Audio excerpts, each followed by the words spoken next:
Bueno, ahora sí. Muy bien, vamos a comenzar el culto de esta mañana, una vez más por Zoom, debido a la cantidad de positivos que hemos tenido esta semana cerca de los hermanos o con los hermanos de la iglesia.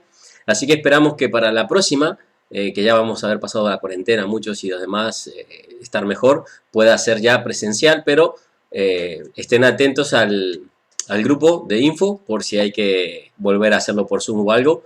Pero vamos a intentar de que ya el próximo domingo sea presencial.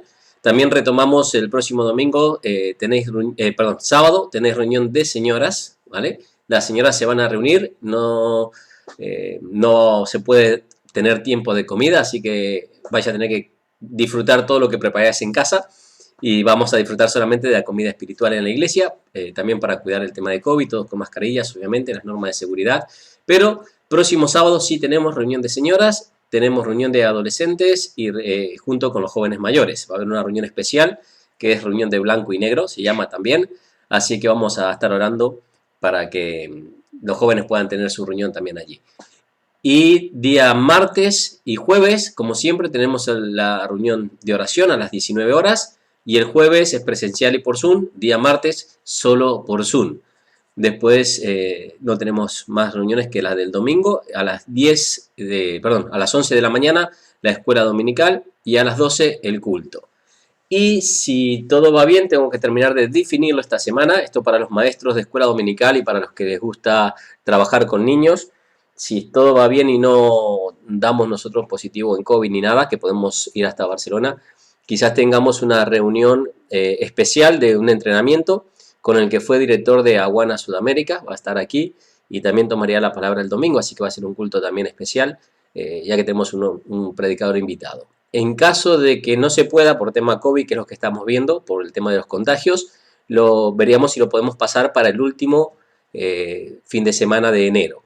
Entonces los maestros de escuela dominical y los que están ayudando en los programas, sea de adolescentes pequeños, o sea, adolescentes y niños, si los jóvenes quieren venir también pueden, ¿vale? Porque siempre es bueno aprender, pero está más enfocado al trabajo con los niños y con los adolescentes. Vamos a tener este curso de entrenamiento el domingo, a las 5 a 7 de la tarde.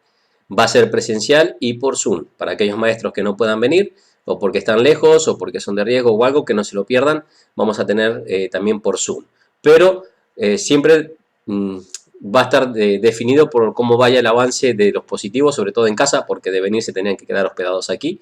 Entonces, porque vienen desde Barcelona. Entonces, estén atentos al grupo de info y que ya el día miércoles en la tarde o jueves en la mañana vamos a tener todas las confirmaciones y vamos a pasar nuevamente con nuestra secretaria Paloma, va a pasar nuevamente los horarios, la confirmación de los horarios. Si el jueves en la mañana va a tardar antes del mediodía, no hay ningún cambio, seguimos con todo presencial. Si no, se avisará para el jueves en la mañana, salvo que sea algo de emergencia, un contagio de último momento, para poder tener ya todas las cosas presencial y disfrutar también de la comunión.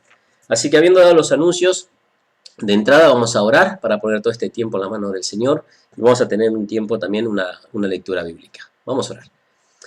Padre, te damos gracias por la oportunidad de estar aquí reunidos. Gracias, Señor, porque sabemos que tú provees los medios para que podamos estar. Y también, Señor, provees cada una de las cosas que tenemos que hacer y cada una de las cosas que queremos hacer. Oramos, Señor, por la provisión de un nuevo local más grande donde podamos entrar más y tener las medidas de seguridad también, Señor, y que mientras tanto podamos ser sabios en tomar decisiones y con el tema de los aforos, de cuándo volver a la iglesia y restaurar las reuniones nuevamente, si hay que suspender o no, Señor, y que tú estés guiando cada una de estas decisiones para tu gloria. Oramos también, Señor, por la provisión para la iglesia y por cada una de las cosas, Señor, que tú estás haciendo. Gracias en el nombre precioso de Jesús. Amén. Perdón, que hay alguien que tiene el micro abierto, no sé quién es. Aquí. Vale. Y vamos a poner, estos son los del directo, silenciar al entrar, ahí está. Ahora sí, que si no distrae mucho. Perdón por los ruidos. Vamos a comenzar leyendo un pasaje en Efesios capítulo 4, versículo 1, donde dice: yo pues, preso en el Señor, y esto lo decía Pablo, os ruego que andéis como es digno de la vocación con la que fuisteis llamados, con toda humildad y mansedumbre, soportándoos con paciencia los unos a los otros en amor, solícitos en guardar la unidad del espíritu en el vínculo de la paz, un cuerpo y un espíritu, como fuisteis también llamados en una misma esperanza de vuestra vocación. A un Señor, una fe, un bautismo, un Dios y Padre de todos, el cual es sobre todos y por todos y en todos. Pero a cada uno de nosotros le fue dada la gracia conforme a la medida del don de Cristo, por lo cual dice, subiendo a lo alto, llevó cautiva la cautividad y dio dones a los hombres. Y esto que subió, ¿qué es sino que también había descendido primero a las partes más bajas de la tierra? El que descendió es el mismo que también subió por encima de todos los cielos para llenarlo todo. El mismo constituyó a unos apóstoles, a otros profetas, a otros evangelistas, a otros pastores y maestros, a fin de perfeccionar a los santos para la obra del ministerio, para la edificación del cuerpo de Cristo, hasta que todos lleguemos a la unidad de la fe y el conocimiento del Hijo de Dios, a un varón perfecto a la medida de la estatura de la plenitud de Cristo, para que ya no seamos niños fluctuantes, llevados por doquiera, de todo viento de doctrina, por estratagemas de hombres que para engañar emplean con astucias las artimañas del error, sino que siguiendo la verdad en amor, crezcamos en todo, en aquel que es la cabeza, esto es en Cristo, de quien todo el cuerpo, bien concertado y unido entre sí por todas las partes, y por todas las coyunturas que se ayudan mutuamente según la actividad propia de cada miembro, recibe su crecimiento para ir edificándose en amor. Y me llama mucho la atención como Pablo dice, ¿no? Ruego pues que andéis como es digno, solícitos en guardar la unidad, ¿no? Y cuando habla de esa unidad en amor y el trabajo de cada uno. Y qué bueno que es saber que eso es la iglesia y como aprendíamos en la escuela dominical, es la familia. Es ayudarnos a crecer, a avanzar en la fe, a exhortarnos a ser mejores, a levantarnos cuando el otro cae y estar juntos, ¿no? Unidos. Y aunque no podemos estar en el mismo local, qué bueno que es que a través de este medio podemos seguir estando unidos en Cristo. Así que con este pensamiento de unidad vamos a dar paso al tiempo de alabanza que lo va a llevar.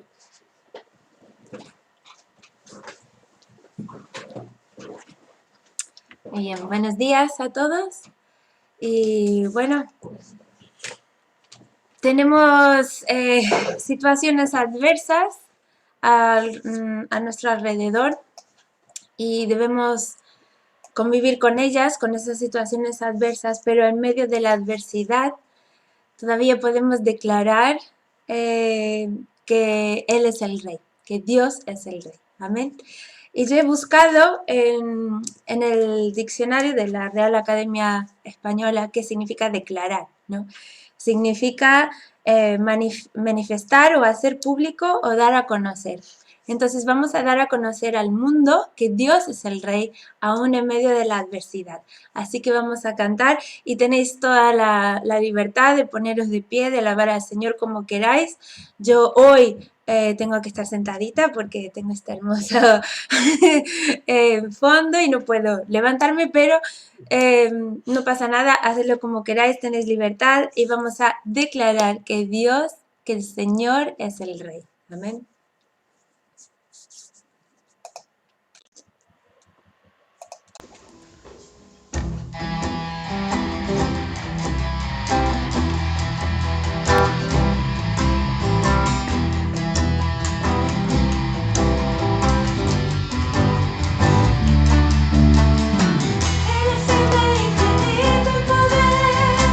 Él es el rey de los cielos, seré para él.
Amén, gloria a Dios. Él es el Rey y lo confiesa mi ser y es así. Debemos confesar que Él es el Rey en medio de la adversidad y cuando cantamos Él es el que viene su pueblo a llevar, solo me hace recordar que los tiempos que vivimos es porque está cerca, la venida del Señor está cerca y la palabra de Dios dice que nos debemos consolar con estas palabras, que Él ya viene a por nosotros y que mientras tanto Él sigue siendo el Rey de nuestras vidas. Y aún en medio de la adversidad vamos a bendecir el nombre del Señor y vamos a cantar Bendito sea Jehová. Y me gusta poner este vídeo cuando no podemos reunirnos presencialmente porque aquí nos vamos a ver cantando, aún en un momento que no usábamos mascarillas, no había distancia de seguridad, se me hace súper raro verme ahí cantando junto con Rosa, Marina y Gladys, pero es un momento para recordar y bueno, estará por siempre en nuestras memorias, en nuestro corazón y vamos a bendecir al Señor aún en medio de la adversidad.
Gloria a Dios. Dice, y firme siempre en ti confiaré. No significa que no haya adversidad, no significa que no haya dolor o enfermedad, pero dice que siempre en ti confiaré, ¿no? Como sabéis, tengo 4 positivos en mi casa y tengo a mis padres que están aquí, son de riesgo, son mayores, pero yo sigo confiando en Jehová, ¿no? Y ese es el gozo que debemos tener. Y también ahí en el vídeo veía a Maribel y ella ayer me llamó que está con COVID también, pobrecita.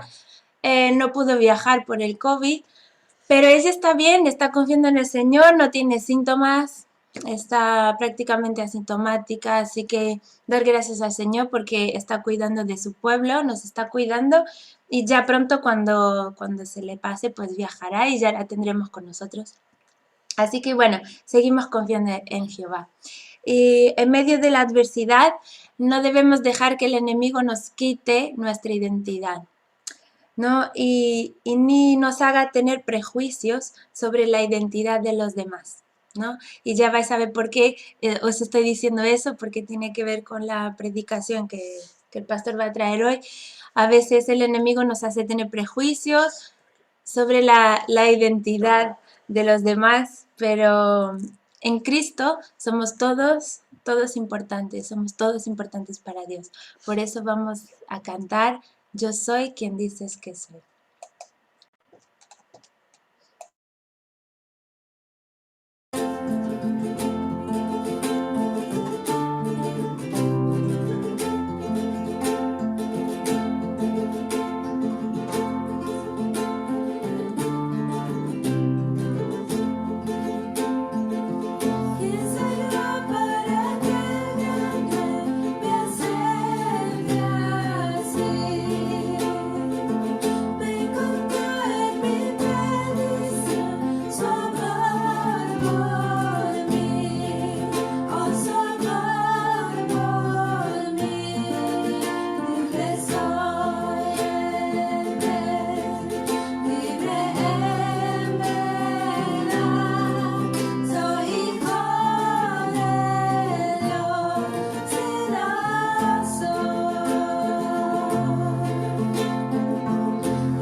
Amén. Y siendo todo esto en Cristo Jesús, dejemos que nuestra vida sea como un perfume a sus pies.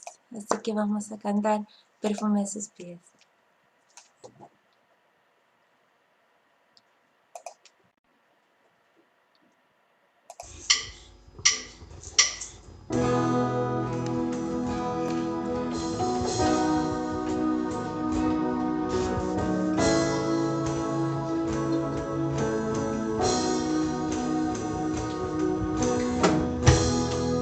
Cuando pienso en tu amor y en tu fidelidad, no puedo hacer más que mostrarme y adorar.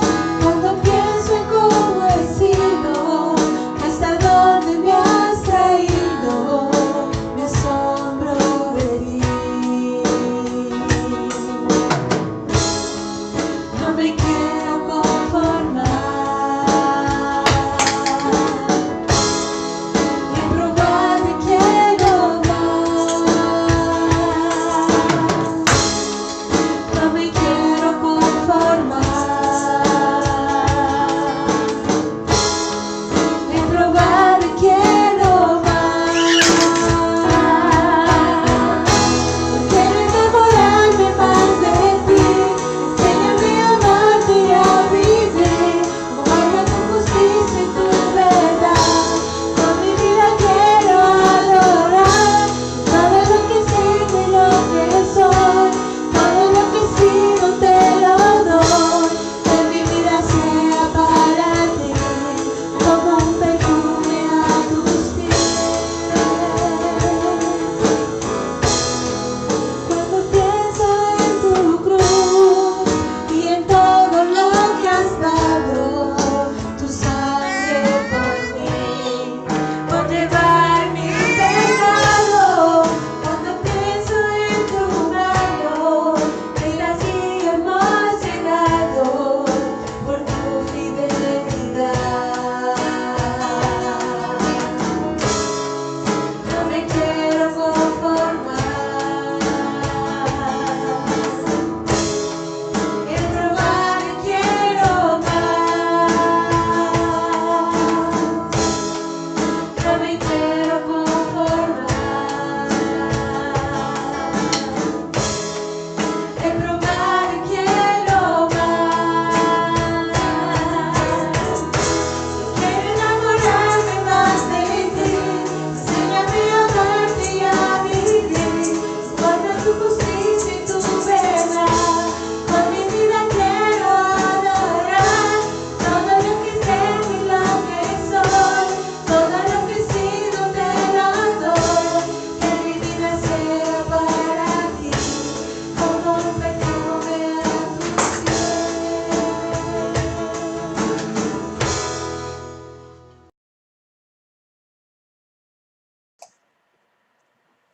Amén. Gloria a Dios.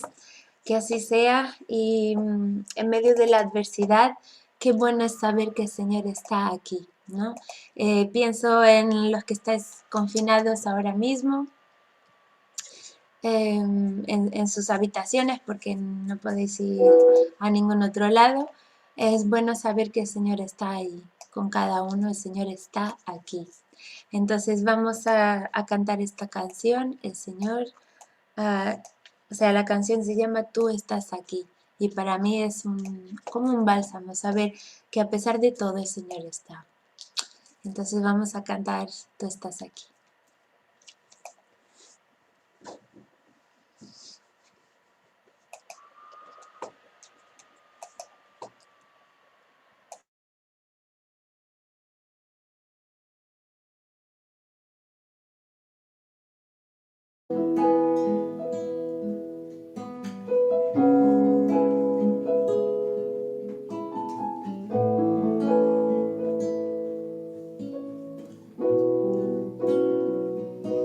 Aunque mis ojos no te puedan ver, te puedo sentir.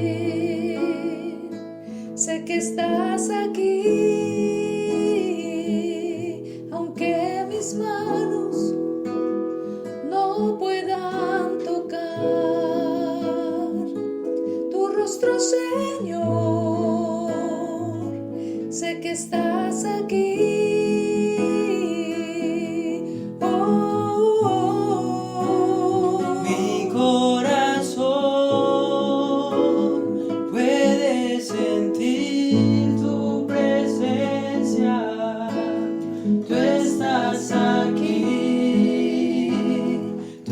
estás aquí, puedo sentir tu majestad. Tú estás aquí, tú estás aquí. Mi corazón puede mirar tu hermosura. Tú estás aquí, tú estás aquí. Puedo sentir tu gran amor. Tú estás aquí, tú estás aquí. Aunque mis ojos no te puedan ver, te puedo sentir. Sé que estás aquí. Aunque mis manos no puedan tocar tu rostro, Señor, sé que estás aquí.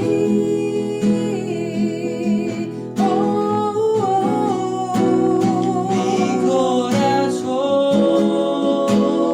puede sentir tu presencia. Tú estás aquí, tú estás aquí.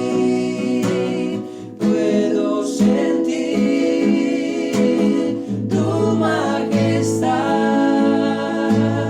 Tú estás aquí, tú estás aquí. Mi corazón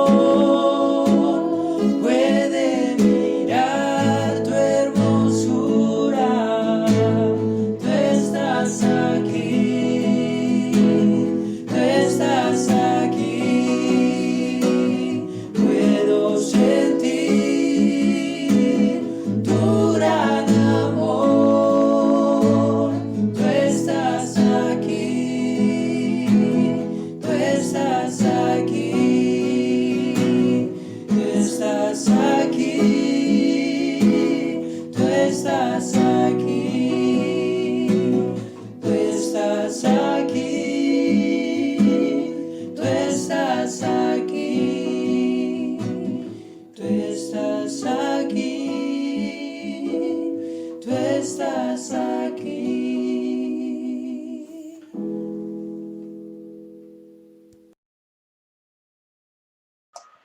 Pues amén, gloria a Dios. Espero que haya sido un bálsamo para vosotros, como lo fue para mí esta canción. Y ahora sí, os dejo con la palabra esta mañana con el pastor Diego Hernández, que está muy lejos de mí.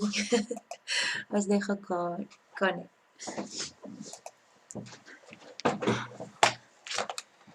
Muy lejos, lo que se dice lejos no, sino que a una silla de distancia. Pero bueno, voy a acomodar aquí para la predicación ahora. Dame un momento, como siempre.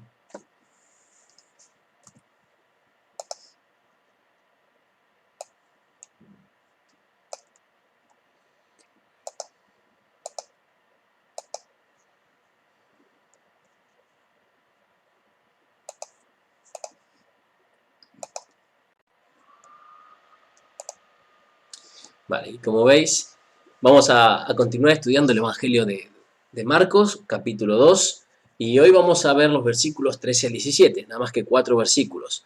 Así que vamos a tener un tiempo de oración y vamos a pedirle a Dios que nos hable a través de estos versículos y a ver si podemos llegar a entender también algunas verdades importantes que hay en este pasaje y que seguramente van a ser de mucha bendición, y como Dios me ha hablado a mí y ha sido de bendición para mí, quería compartirles esto para vosotros. Pero sé que si Dios pone las palabras adecuadas, realmente va a ser bueno el mensaje, y si soy yo el que lo da, no va a ser tan bueno. Así que vamos a orar para que sea Dios quien nos hable en esta mañana. Padre, te damos gracias por el tiempo que podemos estar juntos a través de este medio.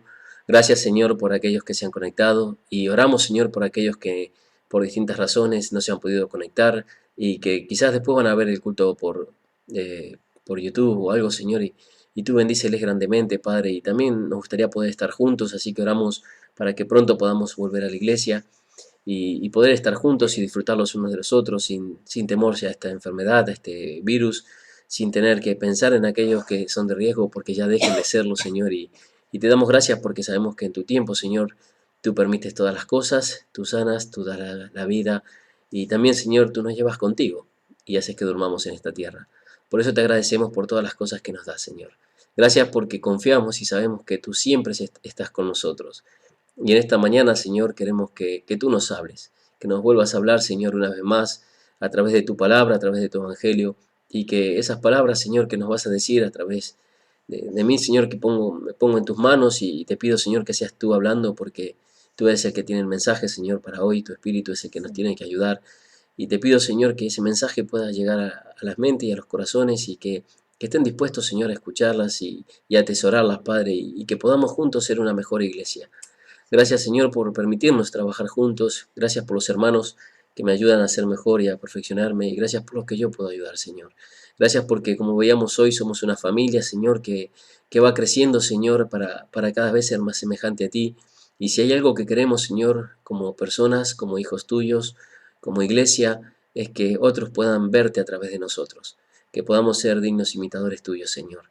Que podamos reflejar tu amor y tu gloria, Señor, y que a través de reflejar tu amor y tu misericordia y tu gloria, Señor, muchos puedan llegar a conocerte, puedan llegar a tus pies. Gracias, Padre, por permitirnos ser parte de tu obra cuando no lo merecemos y por estar con nosotros siempre. En el nombre precioso de Jesús. Amén. Así que bueno, hoy toca otra vez, y con lo difícil que es hablar a una cámara y a veces sin verlos o ver las reacciones, y vamos a tratar de que Dios también nos ayude a poder usar este medio. Así que hoy vamos a estudiar, como dijimos, el Evangelio de Marcos, capítulo 2, desde el versículo 13 al 17, lo podéis buscar en vuestras Biblias, pero mientras lo buscáis, vamos a ver cómo llegamos hasta aquí, ¿no? Y refrescar un poquito aquellos eventos más importantes que estuvimos viendo en el libro de Marcos. Así que, recordando un poco lo que vimos, sabemos que el tema central de Marcos son los hechos de Jesucristo, destacándolo como el siervo de Dios en acción, aquel siervo que venía a servir, no solamente a tener un título de siervo, sino a servir. Pero no solamente que venía a servir, sino que vino a dar su vida en rescate por muchos. Y eso incluyendo a todos. Y vemos como, y digo todos porque muchos pensaban que era solamente para los judíos, y vemos cómo se empieza a abrir el Evangelio hacia todas las personas. Marcos nombra a Jesús, Marcos con S, nombra a Jesús como el Hijo del Hombre. Y lo veíamos allí haciendo una referencia a Daniel capítulo 7, Apocalipsis, cuando el Hijo del Hombre viene en poder y gloria, ¿no? Y cuando va a reinar por siempre. Así que esto molestaba mucho a los escribas y a los fariseos. Pero vemos también cómo lo presenta, al igual que en el capítulo 10, versículo 45, como el siervo de Dios que venía a servir. Y en este evangelio vamos a ver que va a mostrar sus emociones, va a mostrar a un Cristo en acción, va a mostrar su compasión, va a mostrar su indignación, va a mostrar su angustia, va a mostrar su dolor. Y más de 40 veces vamos a encontrar estas palabras como luego e inmediatamente, mostrando de que es un evangelio que va a mostrar hecho a hecho los eventos que para Marcos o que para los romanos, que era para quien fue dirigido este evangelio, para los gentiles, ¿no?, de Roma, un evangelio de poder, un Cristo de poder. Por eso vemos que es uno de los evangelios más cortos, es el que se escribió primero de los sinópticos, como dijimos, pero muestra a un Cristo poderoso, obrando, pero sirviendo. Así que dijimos que estaba destinado a los gentiles. Y hemos visto como en el capítulo 1 empezaba con, bueno, aquella introducción de Juan, obviamente, y luego un Cristo bautizándose, donde veíamos allí el cielo abierto y la declaración de Dios, y veíamos el Espíritu bajando, mostrando la Trinidad de Dios, ¿no? Vimos este bautismo, vimos cómo Él era el Hijo amado en quien tenía Dios complacencia, Dios Padre, ¿no? Vemos a un Cristo venciendo las tentaciones y comenzando un ministerio, y eso vencía las tentaciones para mostrar que Él nos iba a entender en todo a nosotros, y comenzando su ministerio. También vimos un Cristo mostrando la dependencia del Padre, buscando en oración en cada momento a Dios, ¿no?, al Padre. Y vemos que desde muy temprano se levantaba e iba a orar y estaba allí orando. Vemos a un Cristo mostrando el poder sobre las enfermedades. Vemos un Cristo mostrando el poder sobre los demonios, expulsándolos y echándolos fuera, y como estos mismos reconocían que Él era Hijo de Dios y esa autoridad que el Padre le había dado y que Él tenía por ser el Hijo de Dios, pero que se había despojado a sí mismo de todo su poder y toda su gloria, pero los demonios sabían quién era. Así que más de una vez los mandaba a callar para que no lo descubrieran antes de que Él se manifestase. Y vemos también un Cristo enseñando con autoridad. Una autoridad dada por la vida, no solamente por el conocimiento de la palabra, sino por la vida que llevaba conforme a la palabra. Iba cumpliendo las profecías, iba siendo el Cristo que mostraba el Antiguo Testamento, iba mostrando cómo Él tenía esa capacidad y ese poder, y era el Cristo del cual hablaban, o el Mesías, que es la misma palabra, ¿no? Para una es griega, la otra es judía, Mesías, Cristo, es esa persona prometida por Dios para cumplir el propósito de Dios de venir y buscar lo que se había perdido, para salvarnos. Así que eso vimos todo en el capítulo 1 y llegamos al capítulo 2, donde una vez más mostró por sus obras quién Él era y por el poder que tenía. Y comenzó a poner, como vimos la semana pasada, las cosas en orden. Y vimos a aquel paralítico que fue bajado por sus amigos con una fe admirable, como dijo el Señor, por el techo, y primero Él le perdona los pecados y luego le sana. Así que ahí creó toda esta controversia en la cual vamos a estar inmersos un poco hoy, ¿no? Y a partir de ahí era donde quedaban los hechos la semana pasada. Y cuando estos pensaron que bajaban al paralítico para que Dios le hiciera caminar, vemos que Cristo pone las cosas en orden y dice, primero es más importante su eternidad, es más importante su alma. Así que, hijo, a ti te digo, tus pecados te son perdonados. Y selló este poder de perdonar pecados con la sanidad. Mostró que Él era el Dios que tenía poder tanto para perdonar como para sanar. Así que luego de que Él sale caminando este paralítico con sus mantas, vemos que allí se levanta toda esta controversia. Y aunque lamentablemente para algunos esto genera una lucha en su corazón, y acusaban a Jesús de blasfemias, porque claro, ¿quién es este para perdonar pecado? Y empezaban a acusar, y en medio de estas acusaciones de Jesús, veían que Él confirmaba con sus hechos lo que estaba sucediendo. Así que buscaban cualquier excusa para desacreditar a Jesús. Y en la búsqueda de estas excusas es que vamos a llegar a los versículos de hoy, del 13 al 17.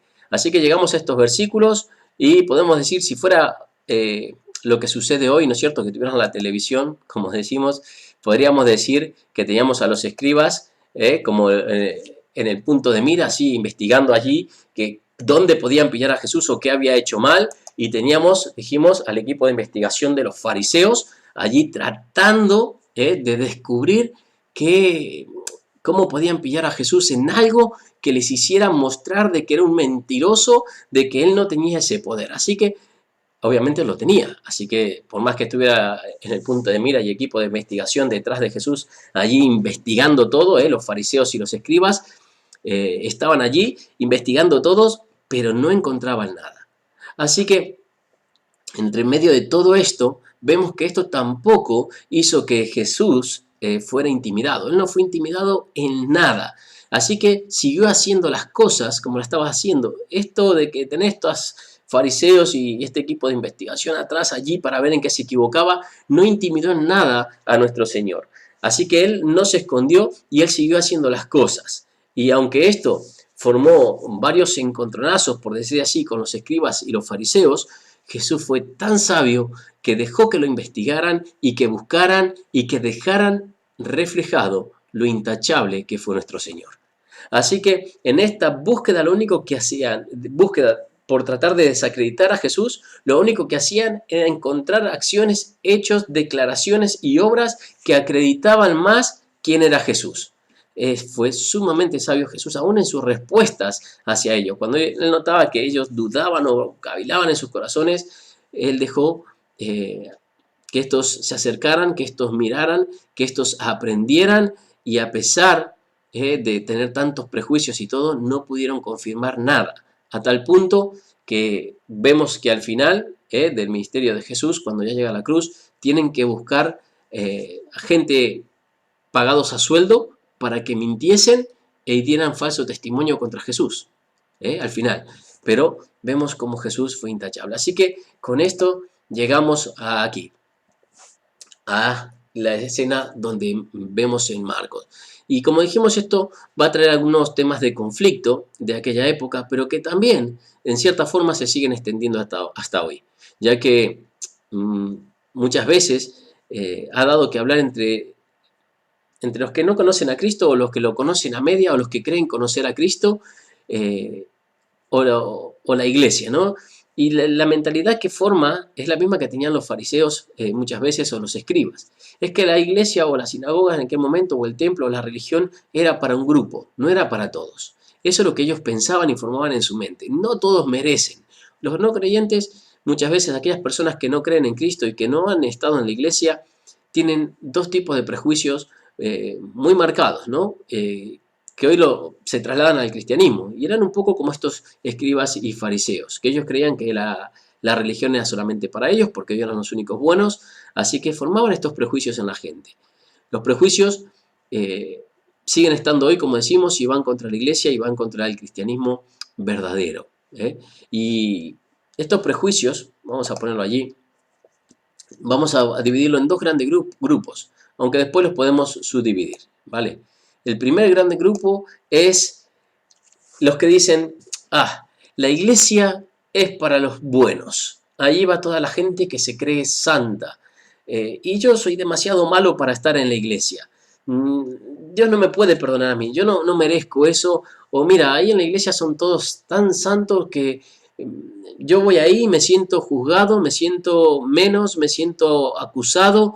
Y es lo que sucede muchas veces, ¿no? Cuando llegamos a una iglesia y vemos todo ese ambiente de santidad, que está bien y tiene que estar la santidad, pero no sobreactuada, como pareciera a veces, ¿no? Porque la iglesia, como vamos a ver, es para todos. Y el segundo, pero vamos a ver ahora un poquito más adelante. Quiero primero mencionar los dos prejuicios.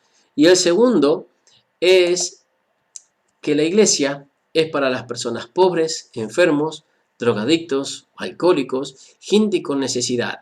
No es para la gente normal, y yo me considero una gente normal. Esto es lo que pasa muchas veces, por lo cual vemos que las personas no se acercan a la iglesia, o no se acercan a la religión, o no buscan a Dios. Creen que Dios es para los débiles, que este Dios que tenemos nosotros es para los que no son capaces de avanzar en la vida y que necesitan una ayuda más, pero ellos son autosuficientes. Así que, si vemos estos dos grupos, o los dos grandes prejuicios que va a tocar el Señor aquí cuando lo leamos en estos temas, cuando habla de los publicanos y pecadores y separa esto, y los fariseos se separaron por otro lado, vemos que siguen estando hoy. Algunos dicen, no, la iglesia está llena de santos y los que van ahí se creen súper santos y a mí me hacen sentir incómodo, me hacen sentir mal. Aparte yo los conozco, te dicen otros, ¿no? Que no son tan santos, pero cuando están ahí adentro y todos estos prejuicios están, y le preguntas más de una vez, ¿pero fuiste alguna vez a la iglesia? Y te dicen, no, pero conozco a los que van, o porque me hacen sentir, o porque, bueno, fui una vez y no me gustó porque me hicieron sentir así, o asá, ¿no? Y claro, y queda ese concepto, que la iglesia son para los santos, o los que se creen súper santos, o que la iglesia, el otro extremo, es para los pobres, enfermos, los drogadictos, los alcohólicos. Yo no tengo esos problemas. Mi Dios, como dicen algunos, está en mi bolsillo, en mi billetera. Yo tengo la capacidad, yo tengo el poder. Yo soy mi propio Dios, ¿no? Y esto sigue estando un poco hasta hoy. Y vamos a verlo cómo lo trata el Señor. Así que vamos a leer Marcos capítulo 2, versículo 13. En adelante, ¿no? Y hasta el 17. Y dice así.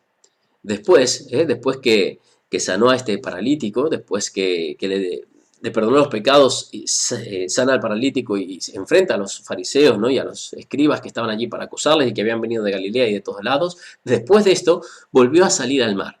Y toda la gente venía a él, y él les enseñaba.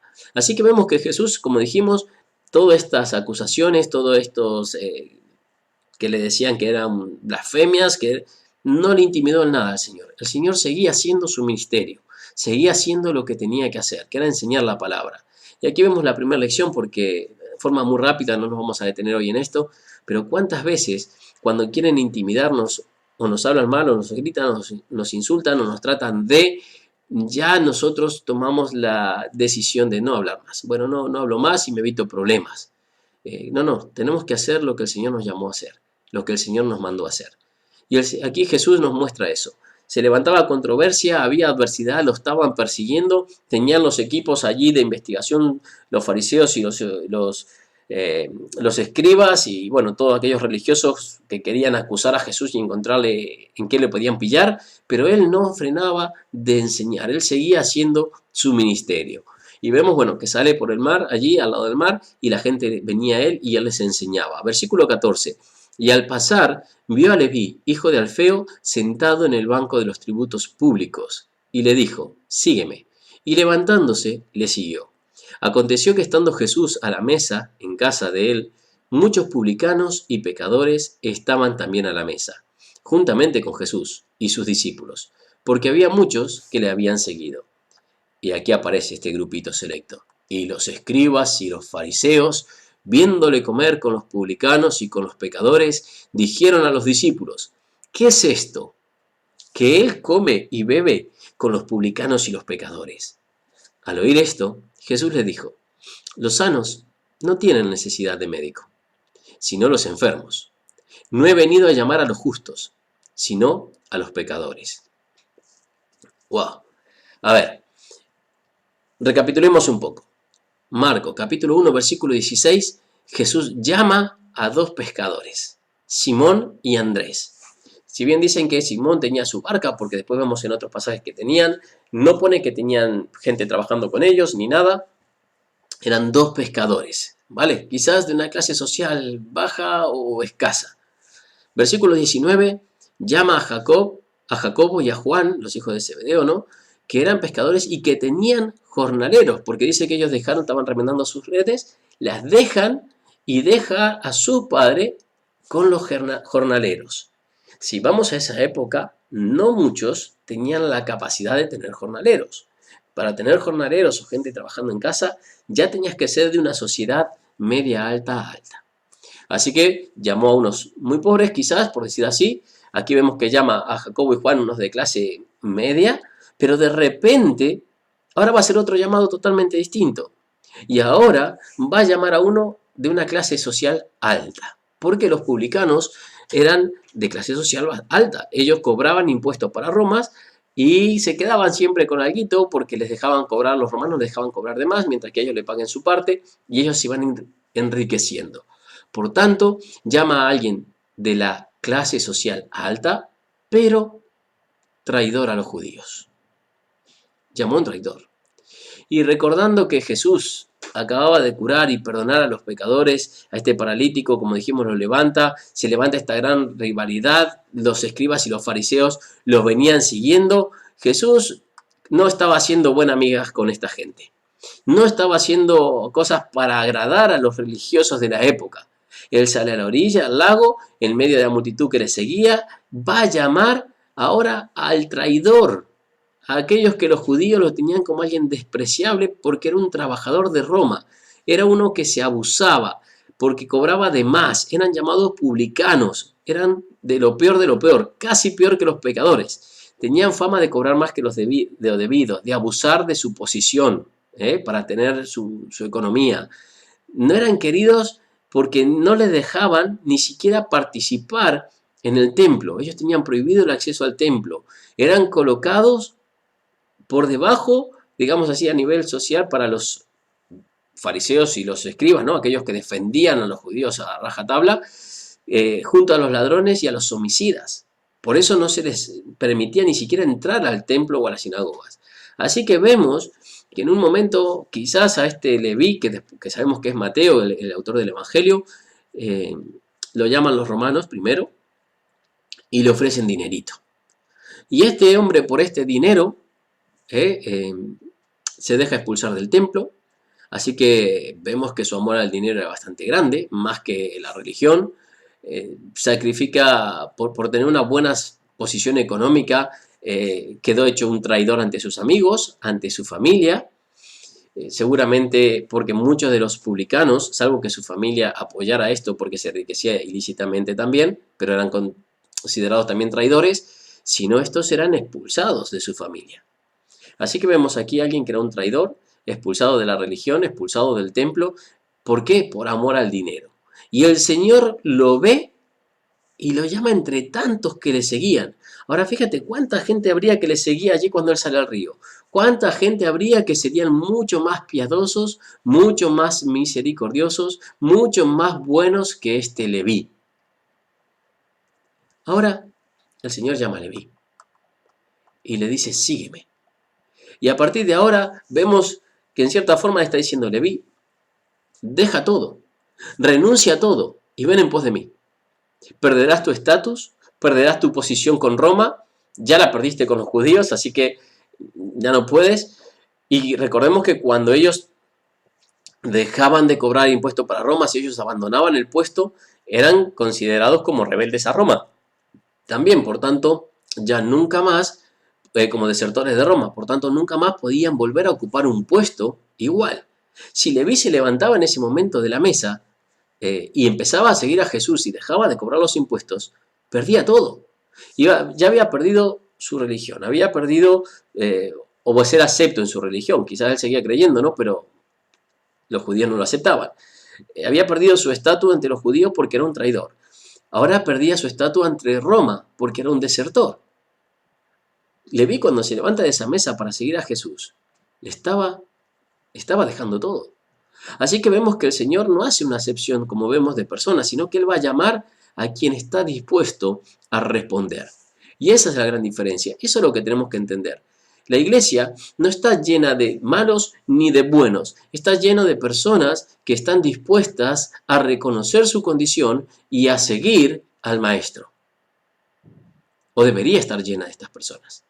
Lamentablemente muchas veces se infiltran de aquellos que buscan en la religión un consuelo o un acallar de conciencias.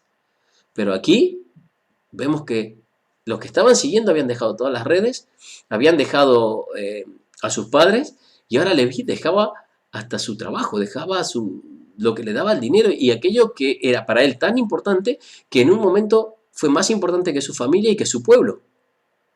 Y ahora, por seguir a Jesús. Así que Jesús no va a hacer acepción de personas, ni por quién es la persona, ni por el trabajo que tiene, ni por lo que hacía. Jesús va a llamar a aquellos que puedan responder. Así que vemos que aquí Jesús llama a Leví, llama a pescadores de baja posición y a pescadores de medio. Pero mira, Jesús llama...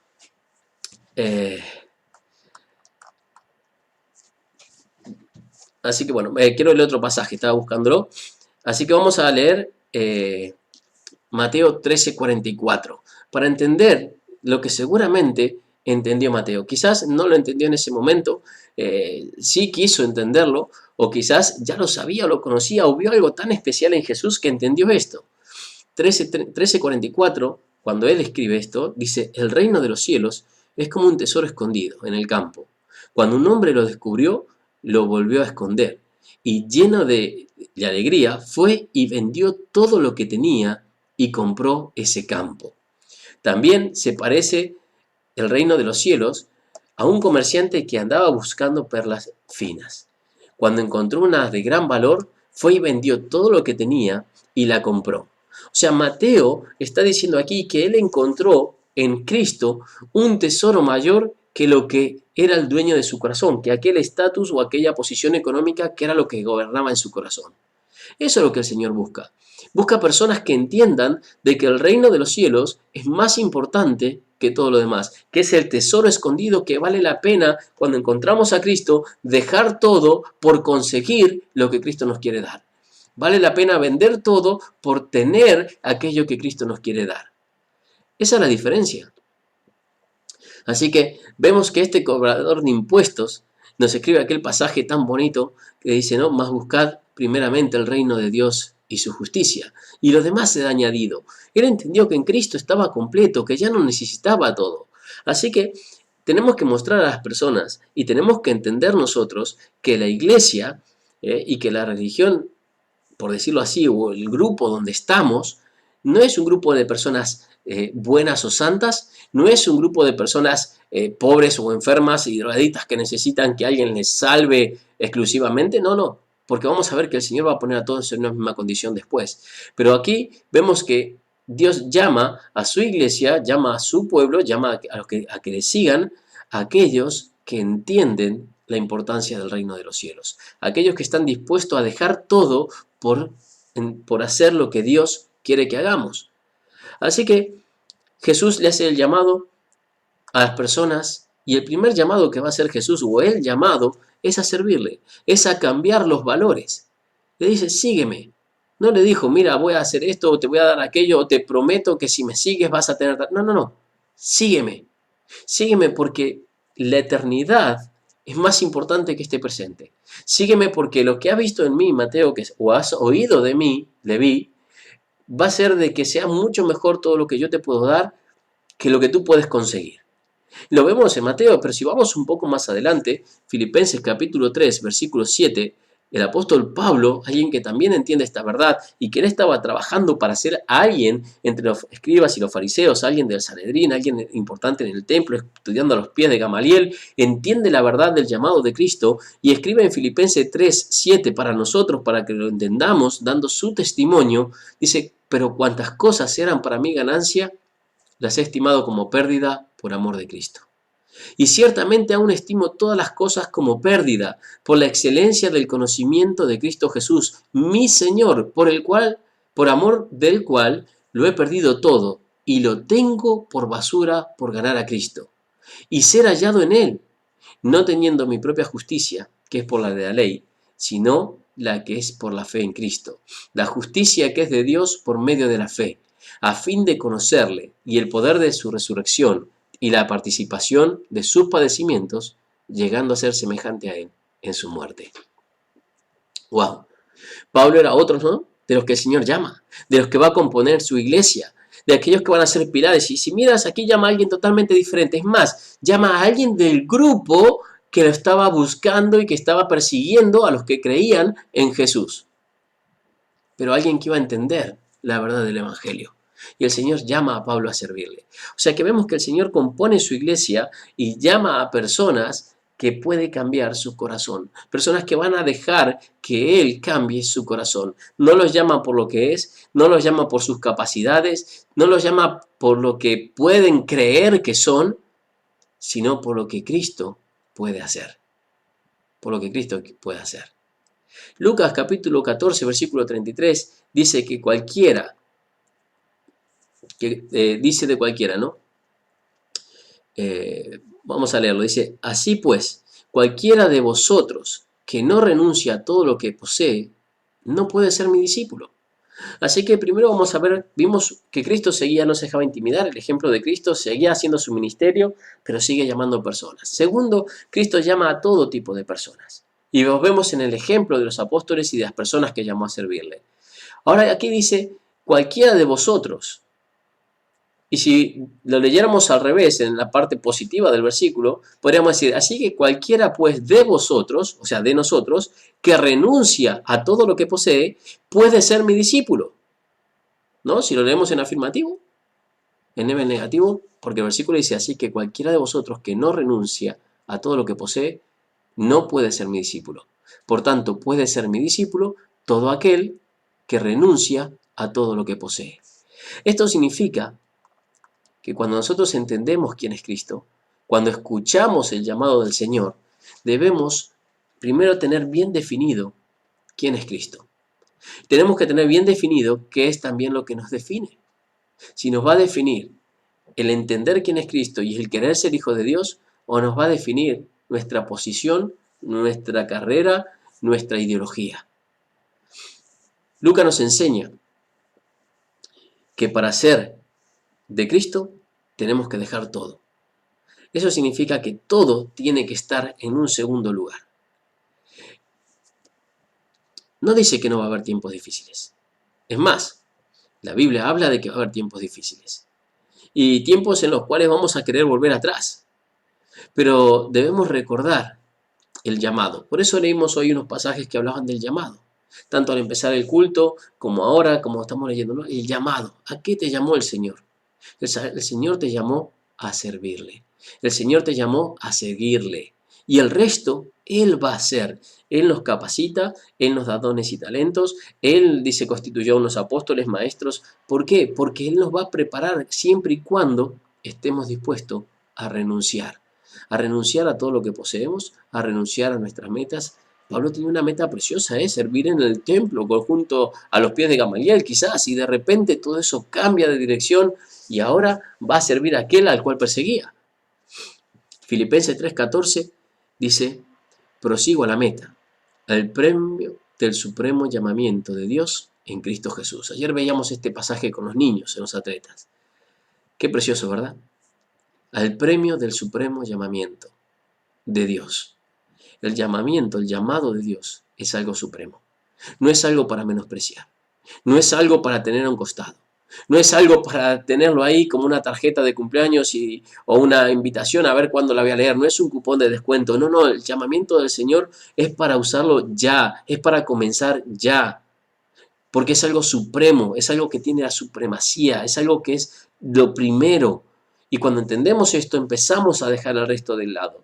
¿Qué es difícil? Sí.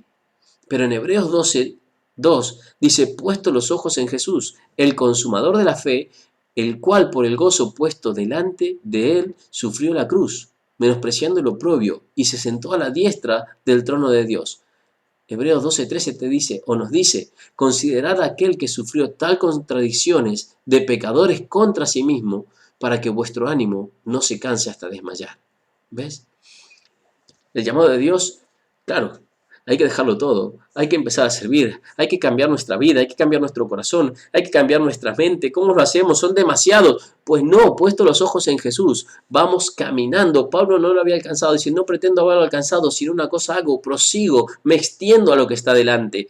En Hebreos 12 nos dice que Jesús pudo llegar hasta donde llegó por el gozo puesto en lo porvenir, en lo que estaba delante. Él sufrió la cruz sabiendo que lo que estaba delante era tu salvación y mi salvación, el perdón de mis pecados, y por eso murió en una cruz. ¿No merece que eso yo deje el resto por Él?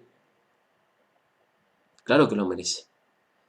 Si seguimos leyendo el libro de Marcos, vemos que Mateo lleva a Jesús a su casa. ¡Wow! Y aquí vemos los primeros pasos de un hombre que entiende quién es Jesús. Se levanta de su mesa dejando su puesto, pasando a ser alguien rico, quizás alguien despreciable para Roma o alguien que ya era un desertor de Roma, despreciado por los judíos. Los únicos que tenían eran aquellos que eran publicanos como él y pecadores, personas que conocían. Y Jesús va y come con ellos. Vaya grupito para sentarse a la mesa a comer. Quizás si nosotros lo miráramos, decimos, no me voy a sentar ahí. Y a veces, y yo sé que hay algunos hermanos que piensan así, y no digo que debemos ir a cualquier lado, ojo, ¿vale? No estoy justificando ir a lugares que un cristiano no debería ir. Pero a veces muchos dicen, ay, no te juntes con este grupo porque ¿qué van a decir de ti? ¿Qué van a pensar de ti? Perdona, Cristo se juntó pero marcó una diferencia. Y Él se juntaba con un propósito. Hablar de Dios. Y no había otro tema. Y les exhortaba y les confrontaba con su pecado. Así que tú puedes sentarte con un grupito de pecadores a comer, pero no identificarte con ellos, sino mostrarle el camino a la salvación a ellos. Eso fue lo que hizo Cristo. Vemos que siempre enseñaba, siempre exhortaba, siempre mostraba cuál era el camino de la verdad. Es más, aquí le dice, mira, me he sentado con pecadores, porque el médico viene a los enfermos.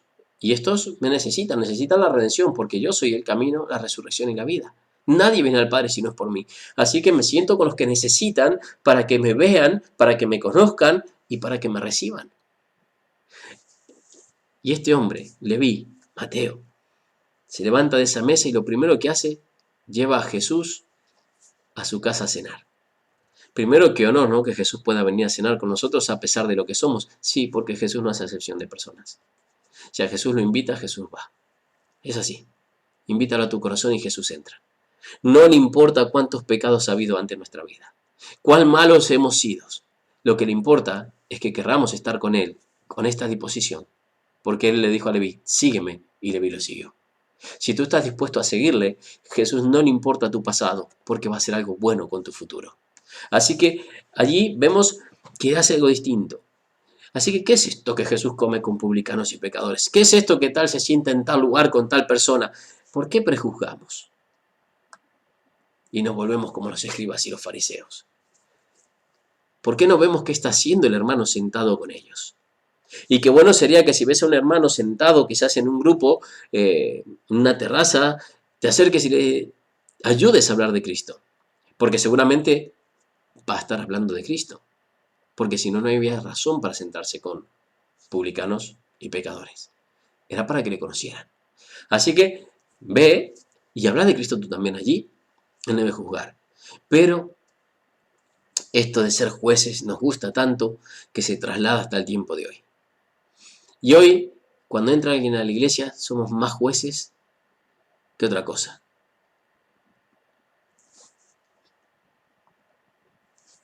Entra alguien a la iglesia y miramos su pasado, si fuma, si bebe, cómo está vestido, si es mentiroso, si tiene tatuajes, si tiene piercing. A ver, ¿Cristo no murió por él también? ¿No murió por ellos también como murió por nosotros? ¿Qué diferencia hay entre su pecado y el nuestro? Quizás la única diferencia es que su pecado aún no ha sido perdonado porque viene a conocer del Señor y el nuestro fue perdonado porque conocimos al Señor, pero no éramos mejores. Cuando el Señor dice que Él vino para los enfermos, no le está diciendo a los escribas y fariseos que no lo son. Cuidado, porque ellos se creían que no lo eran. Qué diferente. Una cosa es lo que yo creo y otra cosa es lo que soy. Así que tenemos que luchar porque nuestra iglesia no se convierta en un lugar de juicio. La iglesia no es un juzgado. La iglesia es un lugar de restauración. La iglesia es un lugar de crecimiento. La iglesia es un lugar de servicio. Y la restauración empieza por restaurar la relación personal con Dios. Esa relación que deberíamos tener con Dios todos y que por causa del pecado se rompió, se destruyó. Y esto ocurre no cuando una persona juzga, sino cuando una persona es juzgada, sino cuando una persona es llevada en amor a los pies de Cristo. Así que la iglesia no es un juzgado, hermanos. Tenemos que quitarnos eso de que cuando entra alguien en la iglesia ya estamos juzgándonos a qué viene, para qué viene, o por qué viene así, o cuando alguien trae un amigo, un invitado, vos a quién trajo, da igual. No importa cómo viene, importa cómo se va. No importa cómo entra a la iglesia, importa cómo sale de la iglesia. Eso es lo que tenemos que entender. Porque si hay un lugar que las personas pueden cambiar su vida, es expuesto a la palabra de Dios. Y si tenemos una iglesia que se esfuerza por exponer la palabra de Dios y por vivir la palabra de Dios, entonces vamos a ver cambios. El cambio comienza cuando una persona es llevada en amor a los pies de Cristo.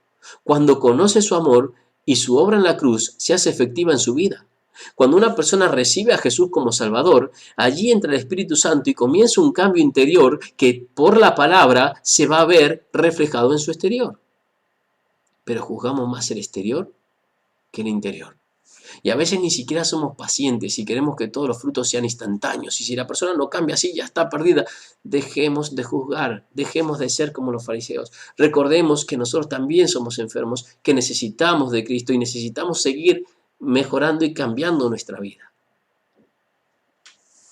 Por eso es que la iglesia está en el punto de mira de los supersantos, de los legalistas. Y me gusta que nuestra iglesia esté en el punto de mira de los supersantos y de los legalistas. Y me gusta que nos critiquen y que busquen el fallo en nuestra iglesia y que lo van a encontrar seguro porque tenemos muchos. Pero lo triste es que lo hacen porque se creen superiores y no para mejorarla. Si vemos un fallo en la iglesia, tenemos que mejorarlo porque la iglesia es un punto de restauración. Es por eso que la iglesia está en el punto de mira de aquellos que piensan que la iglesia es solo para los que tienen una necesidad económica. Que los pobres vayan a pedir comida a la iglesia y conozcan a Cristo. Que los adictos vayan a buscar auxilio a la iglesia. Yo no necesito a la iglesia. ¿Sabes que muchas veces cuando salimos a hacer evangelismo me he encontrado con estas respuestas? Respuesta a decirme, no, yo no soy digno de ir a una iglesia. Mira, yo he hecho esto, ¿tú crees que Dios me puede perdonar? Allí en la iglesia son todos santos, son todos estos, son todos aquello. Tú entras a la iglesia y te miran mal porque tú vas así o asado porque no conoces. O tenés los otros que te dicen, no, yo no necesito la iglesia.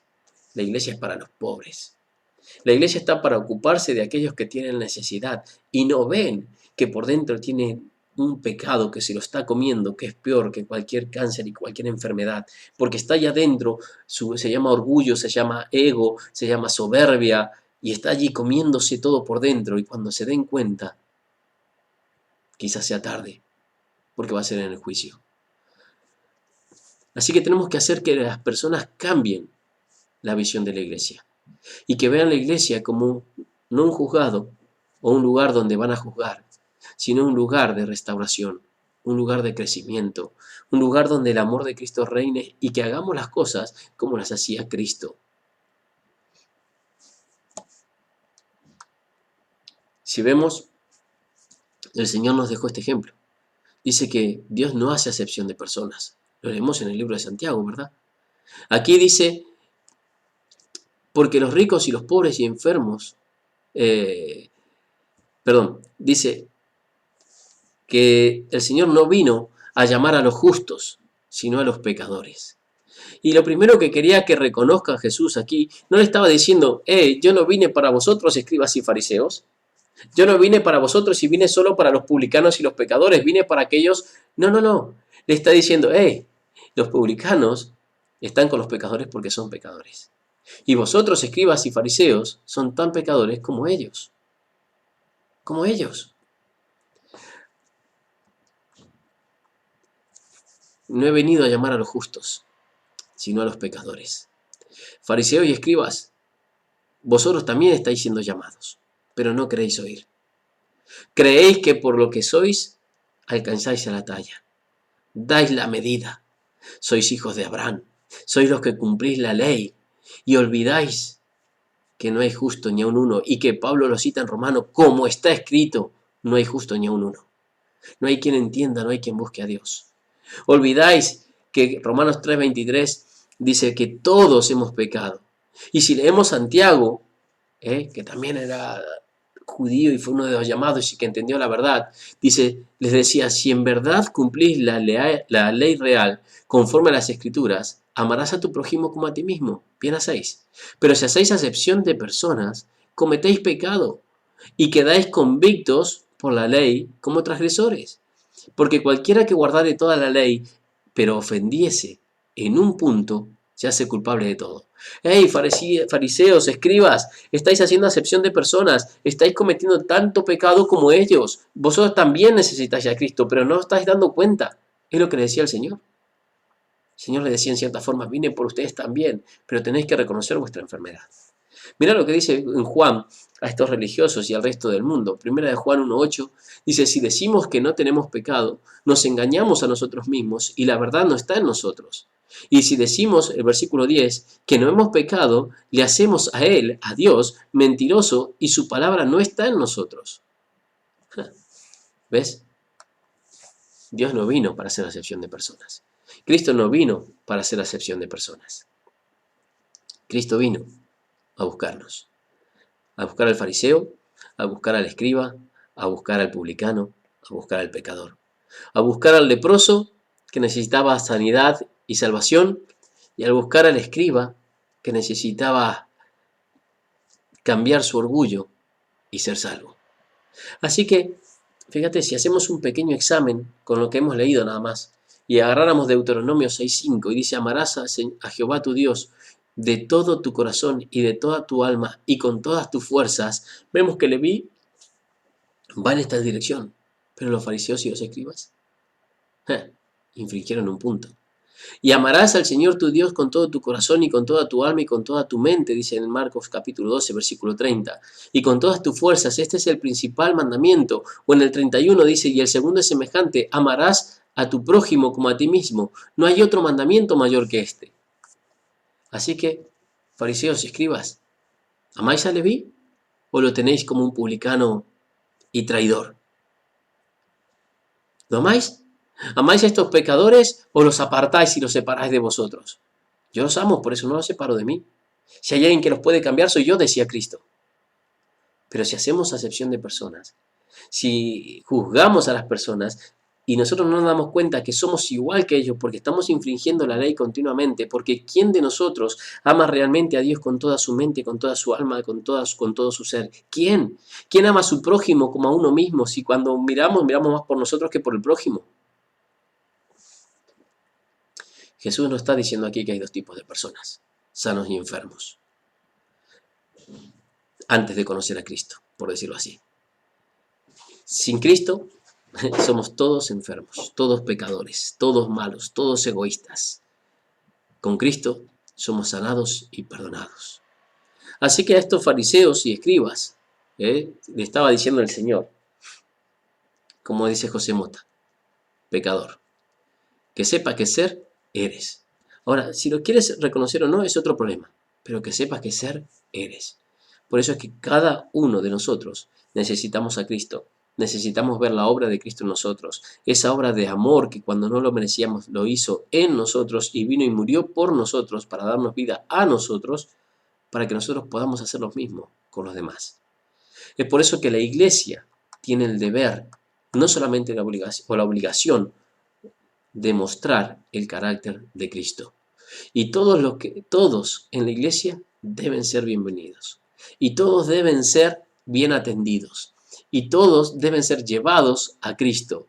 Y debemos crecer cada día más y ser restaurados. Continuamente ser restaurados. Así que, hermanos, yo leía esto y decía, wow, tenemos que luchar por nuestra iglesia. Tenemos que luchar para que nuestra iglesia deje de ser un juzgado. O la gente lo deje de ver como un juzgado y lo vea como un lugar de restauración. Un lugar de consuelo, un lugar de sanidad, un lugar de crecimiento. Aquellos que busquen conocer y aprender de Cristo tienen que ver en nuestra iglesia el lugar ideal. Pero no solamente en nuestra iglesia como local, sino que yo pensaba también en nuestra iglesia, siendo cada uno de nosotros parte de esa iglesia. ¿Qué quiero decir con esto? Que tenemos que trasladar esto a nuestros hogares. Tenemos que abrir las puertas de nuestros hogares quizás para comer con publicanos y pecadores, como lo hizo Leví, recordando de dónde nos sacó a nosotros y que puede sacar a estos otros también. Tenemos que abrir unas puertas de nuestras casas porque son una extensión de la iglesia no es el local, una extensión de la iglesia para que aquellos que tienen necesidad puedan acercarse y encontrar allí lo que Cristo les puede dar. Y nosotros convertirnos en canales donde fluyan ríos de agua viva de nuestro interior. Porque así lo pone la Escritura. Para eso debemos renunciar a todo por seguir a Cristo. A todo por seguir a Cristo. Así que yo a veces me cuesta entender. Cuando dudamos y alguien nos dice, el Señor me ha llamado. Ya, pero tienes que hacer esto primero, aquello. El Señor te ha llamado. Si el Señor te llamó a dejarlo todo, deja todo. Si el Señor te llamó a servirle a través de, sírvele a través de. Pero si el Señor te llamó, síguele, como hizo Leví. Si el Señor te llamó, síguele. Y no impidas o no seas de tropiezo para que otros no sigan a Jesús. Tenemos que hacer de la iglesia de Cristo un lugar para todos. Nuestra iglesia tiene que mostrar que la iglesia de Cristo es un lugar para todos. Para aquellos que se creen grandes pecadores, como para aquellos que se creen poco pecadores. Y aquellos que se creen no pecadores, para darse cuenta también, al aprender de Cristo y al compararse con Cristo, de que son pecadores. Reciban a Cristo y comience la restauración. Así que, hermanos, el Señor me desafiaba a esto, a que nuestra iglesia sea un lugar de Cristo para todos. Y nuestra iglesia no es el local. Es el local, más nuestras casas, nuestro lugar de trabajo, nuestro caminar por la calle, nuestro estar con nuestros amigos, cuando nos sentamos a comer con los publicanos y pecadores, o con los que no conocen al Señor, como quieras llamarlo, tenemos que llevarlos a los pies de Cristo. Tenemos que ser iglesia en todos lados. Y una iglesia donde muestre que Cristo tiene un lugar para cada uno, porque murió por cada uno de nosotros. Así que vamos a orar. Padre, te damos gracias, Señor, porque tú eres un Dios bueno, porque nos enseñas vez tras vez, Señor. Y oramos para no convertirnos en jueces. Oramos para convertirnos en restauradores. Ser personas, Señor, que pesquen hombres, ser personas que sean instrumentos en tus manos para la restauración, sean personas que seamos instrumentos para mostrar tu amor a otros, que realmente, Señor, las personas rompan los prejuicios al vernos, nos vean diferentes, nos vean, Señor, como te veían a ti, y aunque a ti, Señor, te veían y algunos seguían buscando en qué acusarte, fuiste intachable, Señor. Y que nosotros por nuestras vidas y nuestro testimonio y por amor de ti, podamos convertirnos en personas irreprensibles. Buscando, Señor, reflejar tu carácter en cada lugar, en cada situación. Que donde estemos sea un lugar de refugio y un lugar de restauración. Un lugar de crecimiento y un lugar de adoración. Que nuestras casas se conviertan en eso. Y nuestra iglesia también. Gracias en el nombre de Jesús. Amén.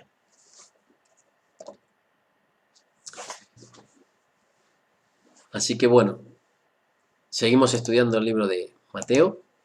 Espero verlos a todos a todos los que podáis, el día martes para la reunión de oración y el día jueves.